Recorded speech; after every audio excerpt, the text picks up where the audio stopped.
നമ്മൾ ഇന്നത്തെ പരിപാടി എന്ന് പറയുന്നത് നമ്മൾ ഈ ഒരു കിച്ചൺ പഴയ ഒരു സ്റ്റൈലിലുള്ള കിച്ചണാണ്. അവിടെ ഇവിടെയൊക്കെ ആയിട്ട് കുറേ സ്ലാബൊക്കെ അടിച്ചിട്ടുണ്ട്. പിന്നെ വർക്ക് ഏരിയയും കിച്ചണും സെപ്പറേറ്റ് ചെയ്തിട്ടാണ് ചെയ്തേക്കുന്നത്. അപ്പോൾ നമുക്കിപ്പോൾ ചെയ്യേണ്ട കാര്യം എന്ന് പറഞ്ഞാൽ ഇത് ടോട്ടലി പൊളിച്ച് ഒറ്റ ഒരു റൂമാക്കിയിട്ടാണ് ചെയ്യാൻ പോകുന്നത്.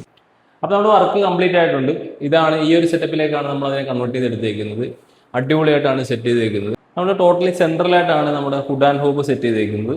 അപ്പോൾ അതിൻ്റെ തൊട്ട് താഴെ തന്നെ നമുക്ക് ടാൻഡം ബോക്സ് ഒരു 3 സെറ്റ് ചെയ്തിട്ടുണ്ട്. അതിൻ്റെ നിയർ ബൈ ആയിട്ടാണ് നമ്മൾ സിങ്ക് വെച്ചേക്കുന്നത്. അപ്പോൾ അതിൻ്റെ ഒരു കോർണർ സൈഡിലാണ് നമ്മൾ ഫ്രിഡ്ജ് കൊടുത്തേക്കുന്നത്. അപ്പോൾ ഇത് ഒരുപാട് ഗ്യാപ്പ് വരാത്ത രീതിയിലാണ് സെറ്റ് ചെയ്തേക്കുന്നത്. അപ്പോൾ ഈ ഫ്രിഡ്ജിൻ്റെ സൈഡിൽ തന്നെ നമ്മൾ ക്രോക്കറി യൂണിറ്റ് ഒരു ലൈറ്റൊക്കെ കൊടുത്തിട്ട് അങ്ങനെ സെറ്റ് ചെയ്തിട്ടുണ്ട്. അപ്പോൾ ഈ ഫ്രിഡ്ജിൻ്റെ മുകളിൽ ഇത് എക്സിസ്റ്റിംഗ് ഫ്രിഡ്ജാണ്. അപ്പോൾ ഇവർക്ക് അപ്ഗ്രേഡ് ചെയ്യാനുള്ളതാണ്. അപ്പോൾ അത് സ്പേസ് കണക്കാക്കിയിട്ടാണ് നമ്മൾ ഇവിടെ ഇട്ടേക്കുന്നത്. അപ്പോൾ അതിൻ്റെ മേളിലൊരു ഓപ്പൺ ഷെൽഫ് കൊടുത്ത് അതൊരു കംപ്ലീറ്റ് ആക്കി ആ വർക്കിനെ ഒന്ന് കംപ്ലീറ്റ് ചെയ്തിട്ടുണ്ട്. അപ്പോൾ ഈ സൈഡിലേക്ക് വരുമ്പോൾ നമുക്ക് ടോപ്പ് യൂണിറ്റിൽ ഇവിടെ സ്റ്റോറേജ് സ്പേസ് കൊടുത്തു. ഇതൊക്കെ നമുക്ക് സ്റ്റോറേജ് സ്പേസ് ആയിട്ടാണ് ചെയ്തേക്കുന്നത്. ഫുള്ള് ഗ്ലാസ് ഷെൽഫൊക്കെ കൊടുത്ത് അങ്ങനെയാണ് ചെയ്തേക്കുന്നത്. അപ്പോൾ ഈ സിങ്കിൻ്റെ തൊട്ട് മേളിൽ തന്നെ ഒരു DTPT കൊടുത്തിട്ടുണ്ട്. നമുക്ക് പാത്രങ്ങളൊക്കെ കഴുകി വെക്കാനായിട്ട് വേണ്ടിയിട്ട് അങ്ങനെ ചെയ്തിട്ടുണ്ട്. ഇവിടെയും ഒരു സ്റ്റോറേജ് സ്പേസ് ആണ്. നമ്മളിപ്പോൾ ഈ ഗ്യാസിൻ്റെ തൊട്ടടുത്തായതുകൊണ്ട് തന്നെ അത് ചെറിയ ഷെൽഫായിട്ടാണ് ചെയ്തേക്കുന്നത്. അത് കൂടാതെ നമ്മൾ താഴത്തെ ഒരു ഓപ്പൺ ഷെൽഫും കൂടെ കൊടുത്തിട്ടുണ്ട്. നമുക്ക് ഡെയിലി വേണ്ട സാധനങ്ങൾ പെട്ടെന്ന് എടുക്കാൻ വേണ്ടിയിട്ട് ആ രീതിയിൽ ചെയ്തിട്ടുണ്ട്. പിന്നെ നമുക്ക് ഈ താഴെ ബോട്ടം പോർഷനിലേക്ക് നമുക്ക് ഫുൾ സ്റ്റോറേജ് സ്പേസ് ആയിട്ടാണ് ചെയ്തേക്കുന്നത്. അപ്പോൾ ഇതിന് വേണ്ട സ്ഥലത്തൊക്കെ ഡിവിഷൻ കൊടുത്തിട്ട് അങ്ങനെ ചെയ്തിട്ടുണ്ട്. വലിയ സാധനങ്ങൾ വെക്കാനും ചെറുത് വെക്കാനായിട്ട്. ഇപ്പം ഇവിടെ നമ്മൾ ഡിവിഷൻ കൊടുത്തിട്ടില്ല. ഡിവിഷൻ കൊടുക്കാതെ ഫുൾ ഫ്രീ ആയിട്ടാണ് ഇട്ടേക്കുന്നത്. ആ രീതിയിലാണ് ഇത് സെറ്റ് ചെയ്തേക്കുന്നത്. ഇവിടെ നമ്മൾ ഒരു ഫ്രീ സ്പേസ് ആയിട്ട് ഇട്ടിട്ടുണ്ട്. അത് കഴിഞ്ഞിട്ട് വരുന്ന ഈ ഒരു പോർഷനിൽ നമ്മൾ ഒരു ഡിവിഷൻ കൊടുത്ത് അങ്ങനെ കൊടുത്തിട്ടുണ്ട്. അപ്പോൾ മിക്സഡ് ആയിട്ടാണ് ഇത് ചെയ്തേക്കുന്നത്. നമ്മൾ ടോപ്പിലേക്ക് വരുമ്പോൾ ഇവിടെ ഒരു സ്റ്റോറേജ് സ്പേസ് കൊടുത്തിട്ടുണ്ട്. ഇതും ഒരു സ്റ്റോറേജ് സ്പേസ് ആയിട്ടാണ് സെറ്റ് ചെയ്തേക്കുന്നത്. അപ്പോൾ നമ്മൾ ഈ കിച്ചൺ ചെയ്തേക്കുന്നത് എങ്ങനെയാണെന്ന് നോക്കാം. ഇത് ചെയ്തേക്കുന്നതെന്ന് പറഞ്ഞാൽ നമ്മൾ ഈ ബോട്ടത്തിൽ ചെയ്തേക്കുന്നത് നമ്മൾ സ്ട്രക്ചർ വൈസ് അലൂമിനിയം ഫ്രെയിമിലാണ് ചെയ്തേക്കുന്നത്. ഈ ബോട്ടത്തിൻ്റെ ഫ്രണ്ട് ഫ്രെയിമും ടോപ്പ് ഫ്രെയിമും നമ്മൾ അലൂമിനിയം ഫ്രെയിമിലാണ് ചെയ്തേക്കുന്നത്. ബാക്കും സെയിം തന്നെ അങ്ങനെയാണ് ചെയ്തേക്കുന്നത്. അലൂമിനിയം ഫ്രെയിം ചെയ്തിട്ട് PVC ലാമിനേഷൻ ഷീറ്റ് വെച്ച് ലാമിനേറ്റ് ചെയ്തേക്കുന്നത്. അതായത് ഫ്രെയിമൊക്കെ കൺസീൽ ചെയ്താണ് ചെയ്തേക്കുന്നത്. ഫ്രണ്ടിൽ മാത്രമാണ് ഈ സെക്ഷൻസ് കാണുന്നത്. അപ്പോൾ ഇത് തന്നെ നമ്മൾ ഇതിൽ വുഡ് കയറ്റി സോളിഡ് ആക്കിയിട്ടാണ്, അതായത് സ്ക്രൂ ഹോൾഡിങ്ങും നല്ല രീതിയിൽ കിട്ടുന്ന രീതിയിൽ ഹിഞ്ചസ് വരുന്നിടത്തൊക്കെ നമ്മൾ സ്ട്രോങ് ആക്കി വുഡ് കയറ്റി ഫില്ല് ചെയ്തിട്ടാണ് ഇത് ചെയ്തേക്കുന്നത്. അപ്പോൾ ഇതിൻ്റെ ഈ ഗ്രാനൈറ്റ് ഹോൾഡ് ചെയ്യാൻ വേണ്ടി ഹെവി ആയിട്ടുള്ള അലൂമിനിയം ഫ്രെയിംസ് ആണ് സെറ്റ് ചെയ്തേക്കുന്നത്. പ്ലസ് നമ്മൾ ഇതിൽ ഗോള പ്രൊഫൈൽസ് ആണ് സെറ്റ് ചെയ്തേക്കുന്നത്. ഹാൻഡിലെസ് ആയിട്ട് ചെയ്യുന്ന രീതിയിൽ അങ്ങനെയാണ് ചെയ്തേക്കുന്നത്.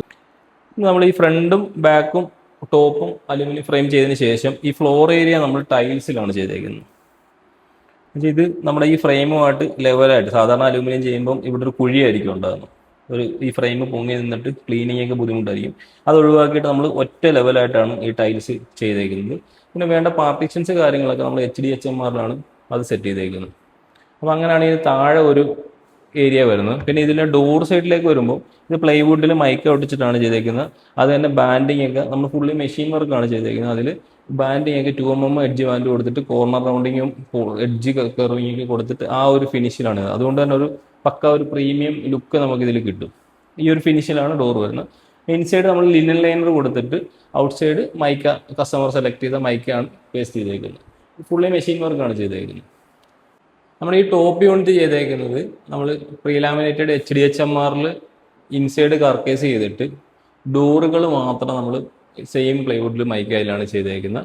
എന്നിട്ട് അതിൻ്റെ ബാക്ക് പാനലിങ് PVC ലാമിനേഷൻ ഷീറ്റാണ് കൊടുത്തേക്കുന്നത്.